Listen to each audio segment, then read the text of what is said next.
కాంగ్రెస్ ప్రభుత్వం ఫార్మా కంపెనీకి భూసేకరణ పేరిట పేదల భూములను లాక్కుంటుందని కేటీఆర్ ఆరోపించారు. రియల్ ఎస్టేట్ వ్యాపారం కోసం CM Revanth Reddy SC ST బీసీల భూములను కాజేస్తున్నారని మండిపడ్డారు. స్థానిక ఎమ్మెల్యే అయిన సీఎం రేవంత్ రెడ్డి కొడంగల్ సమస్యను పరిష్కరించకుండా మహారాష్ట్రలో ఏం చేస్తున్నారని ప్రశ్నించారు. ఏ రాజ్యాంగం ప్రకారం పట్నం నరేందర్ రెడ్డిని అరెస్టు చేశారని ప్రశ్నించారు కేటీఆర్. తదనంతరం చుట్టూతా ఒక 5-6 కిలోమీటర్ల వరకు లేఅవుట్లు కూడా పర్మిషన్ ఇవ్వకండి. ఎందుకంటే నేను గమనించాను, నేను నా అనుభవంలో చెప్తున్నాను. నాచారం చుట్టూ ఫస్ట్ ఇండస్ట్రీ వచ్చింది, ఆ తర్వాత రెసిడెన్సీస్ వచ్చినాయి. కానీ తర్వాత ఏమవుతుంది, రెసిడెన్షియల్ వాళ్ళు గొడవ స్టార్ట్ చేస్తారు. పక్క నుంచి అంత కాలుష్యం మాకు వస్తున్నది, బాచుపల్లి వస్తున్నది. బాచుపల్లి కూడా అదే చూసాం.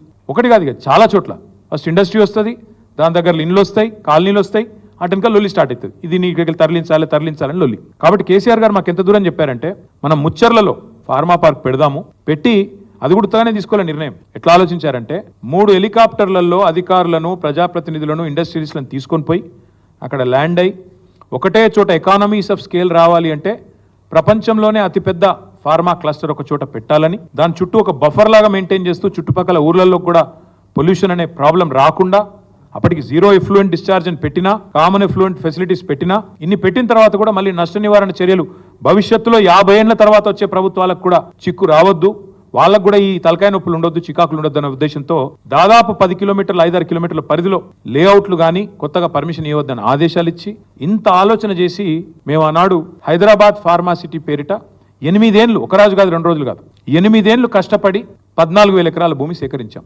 అందులో గవర్నమెంట్ ల్యాండ్ ఉన్నది, కొంత ప్రైవేట్ ల్యాండ్ ఉన్నది.